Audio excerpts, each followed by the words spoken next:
Hey guys and gals, good evening. Late afternoon, it's not evening yet. I won't be getting home until 9:45, 10 o'clock at night tonight, leaving the keys. This is Eric with HamRadioConcepts podcast. Man, I really, it was hot today, I gotta tell you. I was in the bucket for most of the day, in the bucket truck.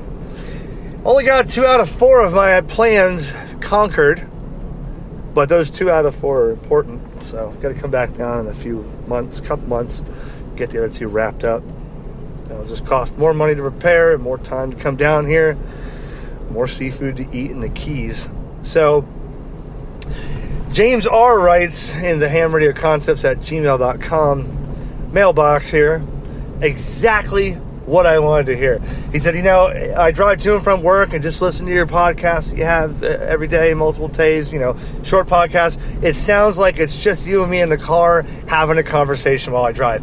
That is what I was looking for, just to have a conversation. So that's awesome. Thanks, James, for the mail. And the giveaway is tomorrow. I'll pick somebody. A lot of people are now getting on board after my YouTube live stream last night. Said, whoa, I only listened to the very first podcast you had, and now I see I'm 35 episodes behind. So they're catching up. They got to the giveaway one, and here come the entries. But I'll pick a winner for that tomorrow. And the question I had from James, I believe it was James in the same email, it said, he wants me to talk about more antennas, talk more about antennas, rather. And that's a good topic because he said, I want something that works, not something that's expensive, don't have time to make one, or don't, have the money to buy an expensive one, or what works, what doesn't. I can just come right off the cuff here, Bluetooth, hands-free style, driving home in the Keys and give you 10 or 15 minutes on what I think. Now, over the course of my YouTube videos, there has been quite a bit of antennas I've showed. MFJ antennas, chameleon antennas, high gain antennas, and more. So the first thing I want to tell you is don't get wrapped up in anything in my videos to think that is what you have to have. All right? Meaning, sometimes I get excited about an antenna. Sometimes I get excited about a lot of things in videos. Some things in videos I just go overboard and say, wow, this is cool. And everybody says, why don't you say anything negative? Why don't you ever say anything like, this sucks? Well, there has been a few things that sucked, and I just didn't really get to making a video of it because I didn't think it was worth my time. But I feel that that's only fair not to make a video on a manufacturer's product bashing it, because maybe I had a bad one. Maybe I didn't know what I was doing. Maybe it just was a bad day for propagation. But I'm not going to, hurt anybody else's, if they send it to me and I checked it out, I'm not really impressed, and I'd ask them a couple questions, and, a lot of times they understand. They don't hit me up again, they just say, thank you. So, that's how it goes. So the first thing is, a couple times I've showed antennas that were $500 or $600. And I want you guys to know something.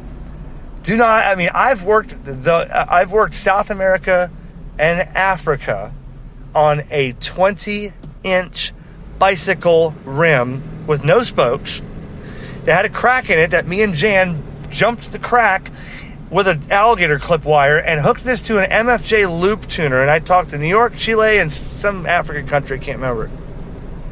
I think it was Echo Alpha, or I can't remember what it was. It's in a video on YouTube. I've also worked several stations on a tape measure, a 25-foot Lufkin tape measure. I pulled out 13 or however many feet and turned it into a diamond on the back of a loop tuner, and I worked several stations. The point is this: an antenna there's a lot of different designs, there's a lot of different people that are making antennas and charging for them, and some are cheap, some are expensive, some are overhyped, some are not magic. Like chameleon antennas, they charge a little bit more than an average antenna because they have a market of field deployable portable antennas that all pretty much fit in a backpack or a little bag. Like I have the chameleon fan dipole 20-40 meter fan dipole. They're wire. It's wire with a feed point that goes in these wire winders that are 3D printed. You throw it out there. You got 2 resonant bands, 20 and 40, and then the MPass 2.0, which goes modular portable antenna system. So you can set that thing up as a vertical. You set it up as a sloper, as an L, but you're paying for the USA made quality that Chameleon uses, and the idea that they have these things that can be deployed multiple different ways. Now, let's skip that and go to a cheap idea. It would be a dipole, right? Let's say you just wanted a 20-meter dipole or a 40-meter dipole. Well, that's simple enough. You can make yourself with, a one-to-one, bowline and a little feed point and a couple wires, 16 foot on each side, be a half-wave dipole for 20 meters, or I think, yeah. But anyways, getting to the point here, because this is called a ramble alert again. I like using a lot of different antennas, but I don't have a specific type of antenna. My theory is if you get on the air, you call CQ and you give it a chance, an antenna, as long as the antenna, in my preference, is resonant and it's a good day on a good band, it'll work. All right. I mean, there's been videos of people making FT8 contacts on light bulbs. Now, a light bulb is really not a really good antenna. Maybe you could use a tuner and get a light bulb to say that it's resonant, but it's not, and it may work. But the fact is, first of all, what's your budget? Number two, what are you going to do with it? Is this a permanent antenna? Is this a portable antenna? Is this a QRP antenna? Is this an antenna that can be deployed several different ways? And then, do you want to make one? Do you want to buy one? There's a lot of features and facts that you need to consider here. For instance, the typical big-time operator, the big gun that's working from home on their, or the radio, setup is at home on a tower, full legal limit with this huge amplifier. A lot of times they have a Yagi, a big beam for 10, 15, 20 meters, or 20-meter beam, or whatever. I mean, they've got a bunch of power faced in one direction with this beam. Some of those beams can go for $1,500, $2,000. Like M squared, they make a log periodic. I think it's really expensive. But if you're interested just getting on the air, a simple dipole or end-fed will do. And you don't even have to have a tower. A lot of people are HRA restricted. So one of those videos, me and John used the MPass 2.0 in his HOA set up behind his house. Couldn't even really tell it was there. He was able to work HF from his HOA and have good results. A wire, a dipole or an end-fed could be set up with just a portable telescopic mast that can be, deployed on a beach or on an island or, in your backyard in an HOA at night. So the moral of the story before I keep going on this ramble alert is, don't think that if you buy a $400 antenna that it's going to outperform an $80 antenna. It just, and the one thing that James said was, and preferably without a tuner, because that's just another thing that you have to have with you if you don't have a radio that has a tuner built in, or if your radio doesn't have a tuner built in, right? And you don't want to carry an external tuner. Well, I don't use tuners anymore. I have one little tuner for certain instances, but that's one thing I like the Chameleon antennas for. Like the MPass is resonant on most all bands without a tuner. They have the antenna I'm giving away tomorrow, the MCOM2, that does 9 bands, and you can get away with almost all 9, I think all 9 bands without a tuner. All right? A 2-to-1 SWR is acceptable to make contacts and not damage your radio. If you look up a chart on SWR loss charts, you can see that I think a 2-to-1 SWR, you're only losing out of 100 watts, you're only losing 4 watts or 7 watts, something like that. It's not a lot. A 2-to-1 is still acceptable. I mean, I've worked countries before. Here's a good example. A few years ago, I lived in my rental. I had an old TV tower, crank up, aluminum tower, whatever it was, old thin one. And I had this thing. I used to make a Christmas tree out of it at Christmas time. I used to put, I had my Yagi up top, my TV antenna up top, a vertical for VHF, UHF, and then I put Christmas lights up there. Well, one day, I had a dipole, an off-center fed dipole too. One day, I had a storm, and somehow the Christmas lights ripped off one leg of the dipole, and the other leg came off the wire, and it was just going straight down the tower and laying on the ground. And at that time, I was using a roller inductor tuner, and I was like, well, that's weird. Usually it's, 106 on the roller inductor, and down, it's 4 o'clock on this tuner. So I got the thing tuned finally. Well, I didn't get the antenna tuned. I got the radio matched to the antenna, where it was acceptable. And I started calling CQ, made a couple contacts, and realized half the antenna was missing, The other half of an antenna was laying on the ground tangled in Christmas lights. And I was making contacts. Okay? So an antenna, if the band is right, almost any antenna will work. What you don't want to do is try to get 80 meters and 40 meters and stuff on a 10-foot antenna with a tuner. That's not going to be effective.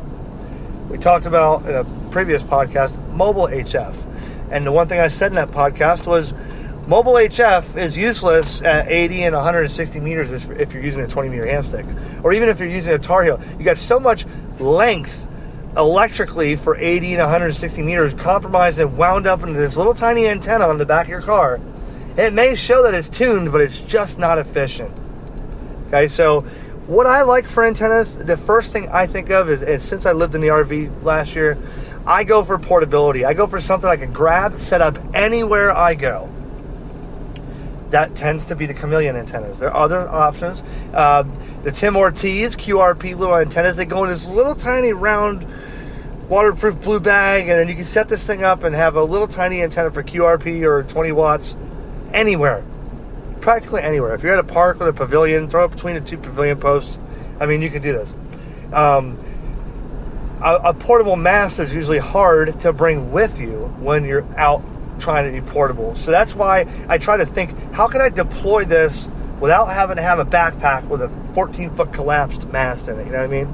That's how I operate with my portable antennas on where I would go. Then I think 2 or 3 places ahead of me. I think in my head, 3 places I could set this up if I really wanted to go out and play radio in the field. Well, the beach is number 1, the Wabasso River is number 2, and the Round Island Park is number 3. So I picked 3 right there. Okay, I know there's trees. I know there's things to tie it to. I know where I can stick it in the sand on the bottom and go up as a sloper or whatever. You know, I think of that. So some of the best antennas that I've ever used were not purchased. They were made. Like, I think the best antenna that I could think of that I've ever used that I made was an off-center fed dipole made out of 75 ohm cable TV coax and an LDG little 4-to-1 bowline that I probably could have done better with if someone gave it to me. And I used cable TV coax for the radiating elements off this little bowline. Now, since then, I got different bowlines from MFJ and Jetstream and stuff. But I had this little LDG in a plastic case. Someone said, here, this is what you need. And back then, I didn't know any better. I was just a general. But I took the braid off each, 90 foot on one side, 45 foot on the other. That was 135 feet. That was for like 75 meters or 80 meters. And then it had more gain on 10 and 20 and 30 meters and stuff because it was longer with a tuner, of course. And I took the braid off of the coax, on the coax, stripped it back and used the braid as each radiating element. What that did was give me a more broad-banded design, or a broad-banded range, kind of like a bazooka. So if you use a 12-gauge wire and you use a 0-gauge wire, you're going to have a broad band range of acceptable SWR on the bigger cable because there's more surface area. When you use something like magnet wire, that's going to be real high Q, real sharp in tuning. It's going to have one little resonant spot and that's it. Whereas this one with cable TV coax, 75 ohm I might add, man, I can go from almost one end of 20 to the other and really have minimal change in SWR. And I used to tell people, yeah, I just strung this up and I left it up for 1.5 years, 2 years until I started getting companies sending me antennas and I took that down. But before I was getting antennas and showing them on YouTube and stuff, I was building my own because I grew up poor. And when I was starting this YouTube thing, it was me and my wife and raising the kids and stuff, and I didn't have money to take out of their mouths to buy some antenna. So it was, oh wow, what can I do with this? I went and got somebody's clothesline one time, and I was trying to restring it as a Cobweb, but never ended up getting that to work. I don't know why. Can't remember that far back. Cobweb's another good antenna. You know why? Because that's a small footprint.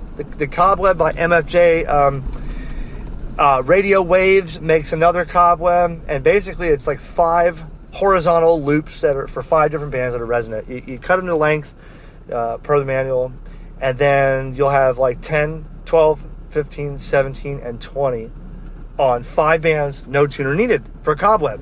Kind of looks like one of those old clotheslines, right? And then they had the 30 and 40 meter add-ons, so I put those on. Now you're a little bit bigger. I think it was 22 foot across at that point. That worked great. And then Rick bought it. Now Rick used it, and then it went to the field day trailer, the club trailer. So they set that up on their tower at field day. It's the 5 band Cobweb. That was my old original Cobweb. It's still in use today, years later. That's a good design. You know, you can make your own Cobweb. I think it's just a little bit easier with that, with the fiberglass spreaders, the length of the fiberglass insulators, the matching network, the balance and stuff. It's probably easier to buy one, but you know, maybe you don't have it. I totally encourage you to try to make it. Nothing's impossible. So that's what I'm saying. I've always made a lot of antennas before I bought some and before some were given to me. So think about what you're going to do with this. If it's a permanent installation, don't forget to use NOx or deox, the oxidizing compound or anti-oxidizing compound that goes between sections of elements when you tune it. You put the hose clamps on, because over time the RF and the dissimilar metals and corrosion and salt air will definitely make those very hard to get off at some point. What do you call it? Dielectric grease on the connections when they're up top, because you don't want to have to take this thing down every year because SWR starts flaking out, and it rains and it craps out until it dries. Don't, if it's permanent, If it's portable, you really don't have to mess with none of that. Throw it up one day, you come down and it goes in your bag and you're done. A portable antenna can be very easy to make with just the PTFE wire, that nylon coated Kevlar wire. It's real small, but it's real strong. You get one of those little tiny micro balance or make your own. And then figure out how to make it to where it'll roll up into practically nothing.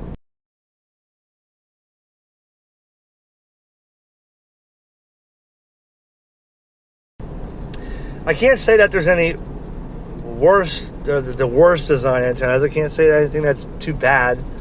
I mean, again, the moral of this blabbermouth ramble alert is, to answer James' question, if you don't have your money, if you don't have the money for it, I get it.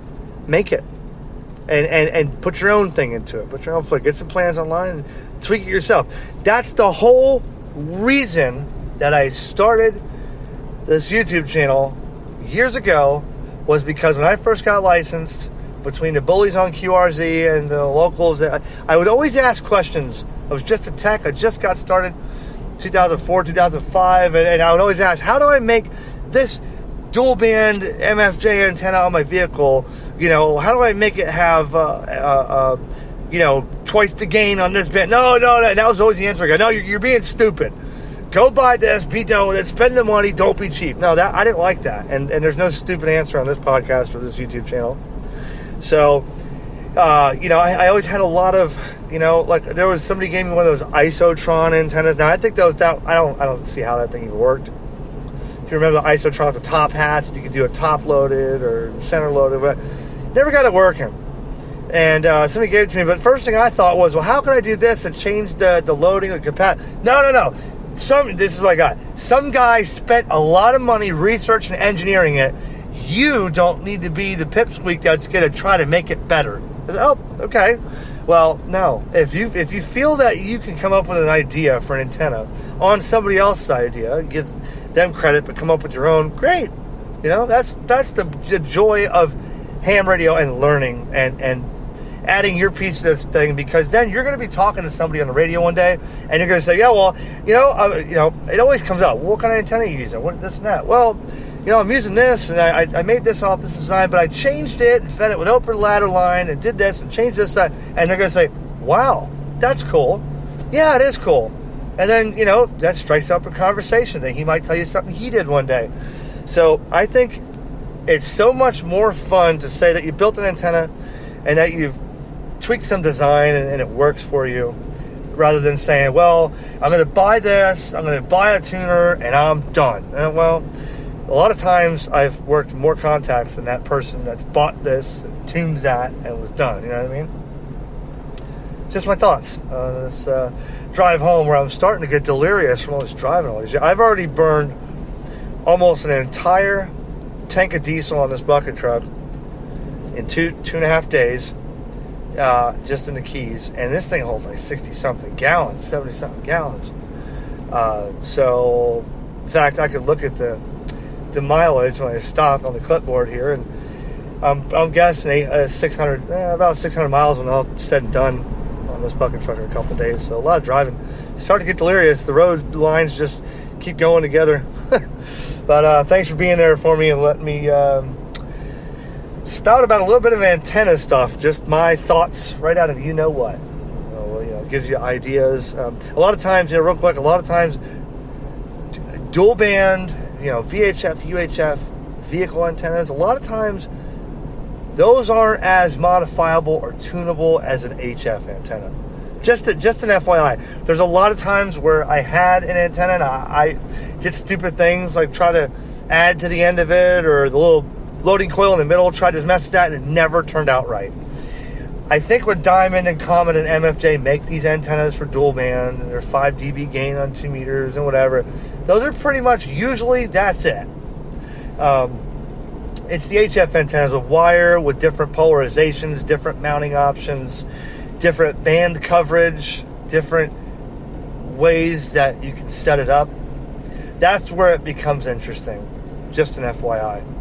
I wouldn't spend too much time trying to reinvent a dual band antenna. But by all means, reinvent some sort of loop. And here's another one. Magnetic loop antennas. I could talk about that. I've used 5 or 6 of them. We'll save that for another episode. Great idea for a magnetic loop antenna. But 2 things. 1, they're really good for space restricted, especially balconies and apartments, and portable. A lot of times magnetic loops like the Chameleons or the Alpha loops, you can deploy these things out of a little tiny Velcro bag. And the loop is actually made out of coax. And then it rolls back up and boom, away you go. And they're very, very high Q and more efficient than, so we'll talk about that in another episode if you're interested in magnetic loops. There's a whole theory behind them. They're pretty crazy on how they work. And, but some of the best field days I've ever had.